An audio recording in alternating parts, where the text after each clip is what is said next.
আসসালামু আলাইকুম। Metro rail বা ঢাকা ম্যাস ট্রানজিট কোম্পানিতে কিন্তু নতুন একটি নিয়োগ বিজ্ঞপ্তি প্রকাশ করা হয়েছে, যেখানে দেশের সকল জেলার নারী পুরুষ উভয় প্রার্থী যাদের বয়স 18 থেকে 32 বছরের মধ্যে এসএসসি এইচএসসি পাস, তারা কিন্তু আপনারা এই সার্কুলারটিতে আবেদন করতে পারবেন। তো এখানে কয়টি পদে ঠিক কতজন লোক নিয়োগ করা হবে, কোন পদে আবেদন করতে শিক্ষাগত যোগ্যতা কি কি লাগবে, কিভাবে আপনারা আবেদন করবেন, আবেদন করতে ঠিক কত টাকা খরচ পড়বে, সবকিছুই জানিয়ে দিব। তো মূল ভিডিওতে যাবার আগে সবার কাছে ছোট্ট একটি রিকোয়েস্ট, আমাদের ভিডিওতে লাইক করে দিবেন এবং চ্যানেলে যারা নতুন দর্শক রয়েছেন তারা অবশ্যই আমাদের চ্যানেলটি সাবস্ক্রাইব করে দিবেন এবং যারা ফেসবুক পেজ থেকে দেখছেন তারা অবশ্যই আমাদের ফেসবুক পেজটি ফলো করে রাখবেন। তো বন্ধুরা, এটি কিন্তু নিয়োগ বিজ্ঞপ্তিটি, আর দেখতে পাচ্ছেন এখানে মোট 120 জন লোক কিন্তু নিয়োগ করা হবে। আর এই সার্কুলারটি 29 এপ্রিল কিন্তু প্রকাশ করা হয়েছে এবং অফিসিয়াল ওয়েবসাইটে কিন্তু আজই প্রকাশ করা হয়েছে। তো এটি কিন্তু সম্পূর্ণ সত্য একটি নিয়োগ বিজ্ঞপ্তি। আর এই নিয়োগে কিন্তু আপনাদের আবেদন করার জন্য একজন প্রার্থীর বয়স 1/5/2025 সাল ধরে সর্বনিম্ন বয়স 18 এবং সর্বোচ্চ 32 বছরের মধ্যে হতে হবে এবং অনলাইনের মাধ্যমে আবেদন শুরু হবে 4 মে সকাল 11টা থেকে আবেদন করা যাবে এবং আবেদনটি চলবে আগামী 4 জুন বিকাল 5টা পর্যন্ত আপনারা আবেদন করতে পারবেন। তো আমরা একদম নিচ থেকে দেখে নেব ঠিক কোন কোন পদে ঠিক কতজন লোক নিয়োগ করা হবে আর ঠিক শিক্ষাগত যোগ্যতা কি কি লাগবে। তো এখানে দেখতে পারবেন সেমি স্কিল্ড ড্রাইভার, এখানে একজন লোক নিয়োগ করা হবে, বেতন 21,390 টাকা এবং বয়স কিন্তু সর্বোচ্চ 32 বছরের মধ্যে হতে হবে এবং এখানে এসএসসি ভোকেশনাল থেকে পাস হতে হবে in automobile mechanical electrical works and maintenance অথবা এসএসসি বিজ্ঞান ডিগ্রিধারী হতে হবে। সিজিপিএ 5 এর ভিতরে কিন্তু ন্যূনতম 3 পয়েন্ট থাকতে হবে। প্রার্থী কিন্তু অবশ্যই বৈধ ড্রাইভিং লাইসেন্সধারী হতে হবে। ক্রেন অপারেটরের কাজে 1 বছরের চাকরির অভিজ্ঞতা সম্পন্ন প্রার্থীদের কিন্তু অগ্রাধিকার দেওয়া হবে।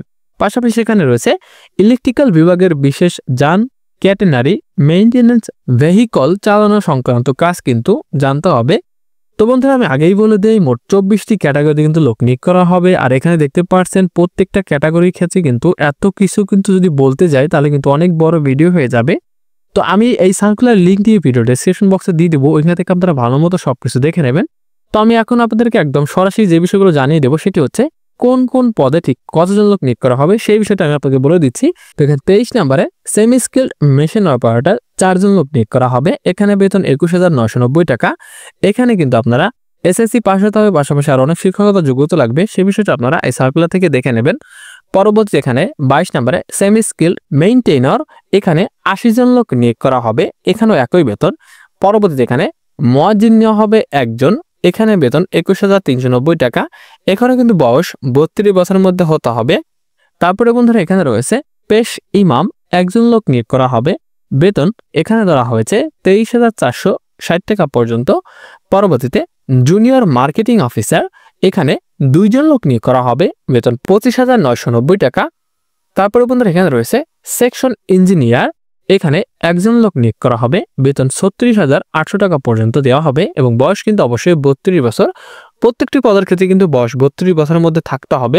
পরবর্তীতে সেকশন ইঞ্জিনিয়ার একজন লোক নিয়োগ করা হবে, বেতন 36,800 টাকা পর্যন্ত দেওয়া হবে। পরবর্তীতে সেকশন ইঞ্জিনিয়ার একজন লোক নিয়োগ করা হবে, এখানে বেতন 36,800 টাকা পর্যন্ত দেওয়া হবে।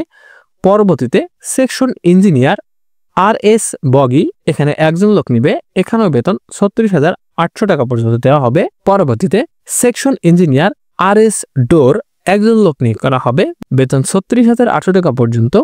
পরবর্তীতে এখানে সেকশন ইঞ্জিনিয়ার RS এয়ারকন, এখানে একজন লোক নিয়োগ করা হবে, এখানেও একই বেতন। এবং তারপর রয়েছে section engineer RS special trucks, এখানে একজন লোক নিয়োগ করা হবে। পরবর্তীতে এখানে রয়েছে section engineer RS planning training budget, এটা এখানে একজন লোক নিবে, এখানে বেতন 36,800 টাকা পর্যন্ত দেওয়া হবে। পরবর্তী এখানে section engineer signalling and telecommunication, এখানে 6 জন লোক নিবে, এইখানেও একই বেতন। এবং এখানে সেকশন ইঞ্জিনিয়ার 5 জন লোক নিবে, এখানে একই বেতন। পরবর্তী এখানে রয়েছে সেকশন ইঞ্জিনিয়ার ইলেকট্রিক্যাল 5 জন লোক নিবে, এখানে বেতন 36,800 টাকা পর্যন্ত। পরবর্তীতে এখানে অর্থ সহকারী একজন লোক নিবে, বেতন 21,390 টাকা পর্যন্ত। পরবর্তীতে জুনিয়র রাজস্ব কর্মকর্তা, এখানে 2 জন লোক নিবে, বেতন 25,990 টাকা। পরবর্তী এখানে অর্থ কর্মকর্তা একজন লোক নিবে, বেতন 36,800 টাকা। পরবর্তী এখানে নিরাপত্তা কর্মকর্তা 3 জন লোক নিবে, এখানে বেতন 36,800 টাকা পর্যন্ত দেওয়া হবে। পরবর্তীতে সহকারী ব্যবস্থাপক নিরাপত্তা 1 জন লোক নিবে, এখানে বেতন 50,600 টাকা। পরবর্তীতে সহকারী ব্যবস্থাপক এস্টেট লিগ্যাল, এখানে 2 জন লোক নিবে, বেতন 50,600 টাকা পর্যন্ত। পরবর্তীতে সহকারী ব্যবস্থাপক মানব সম্পদ 1 জন লোক নিয়োগ করা হবে, এখানেও একই বেতন। এবং সর্বশেষ এখানে সহকারী ব্যবস্থাপক প্রশাসন 1 জন লোক নিবে, এইখানেও একই বেতন। তো বন্ধুরা, এই 1 থেকে 24 নম্বর এই 24টি ক্যাটাগরিতে বা এই 24টি পদে কিন্তু লোক নিয়োগ করা হবে 120 জন। তো কোন পদে আবেদন করতে আপনাদের শিক্ষাগত যোগ্যতা কি কি লাগবে সেই বিষয়টি কিন্তু আমি সার্কুলার লিঙ্কটি ভিডিও ডেসক্রিপশন বক্সে দিয়ে দিব, এখান থেকে আপনারা ভালো মতো সবকিছু দেখে নেবেন। আর এই নিয়োগে আপনাদের আবেদন করার জন্য কিন্তু অবশ্যই আবেদন করার ছবি ও স্বাক্ষরের প্রয়োজন পড়বে এবং আবেদনের সময় আপনাদের খরচ পড়বে, এখানে দেখতে পাচ্ছেন 2টি SMS এর মাধ্যমে। ক্রমিক নাম্বার এখানে 1 থেকে 6 নাম্বার এবং 9 থেকে 18 নাম্বার ক্রমিকের জন্য 200 টাকা এবং টেলিটক চার্জ ফি 23 টাকা সহ 223 টাকা এবং ক্রমিক নাম্বার 7 এবং 19 নাম্বার এই কয়টি পদের জন্য 150 টাকা এবং টেলিটক চার্জ 18 টাকা সহ মোট 168 টাকা এবং দেখতে পাচ্ছেন এখানে ক্রমিক নাম্বার 8 ও 20 থেকে 24 এই কয়টি পদের জন্য আপনাদের 100 টাকা এবং টেলিটক চার্জ 12 টাকা সহ 112 টাকা আপনাদের জমা প্রদান করতে হবে। তাছাড়া আপনারা নিজেরাই কিভাবে আবেদন করবেন এবং আপনাদের ঠিক কি কি কাগজপত্র নিয়ে পরীক্ষার সময় বা মাঠে যেতে হবে সে সকল বিষয় কিন্তু সার্কুলার দেওয়া রয়েছে। তো বন্ধুরা, এই ছিল ঢাকা মেট্রো রেলের এই নিয়োগ বিজ্ঞপ্তি নিয়ে বিস্তারিত একটি ভিডিও। তো কার যদি কোনো প্রকার কোনো প্রশ্ন থাকে তাহলে অবশ্যই কমেন্ট বক্সে জানাবেন। তো দেখা হচ্ছে পরবর্তীতে নতুন কোনো ভিডিও নিয়ে, ততক্ষণ সবাই ভালো থাকবেন, সুস্থ থাকবেন, আল্লাহ হাফেজ।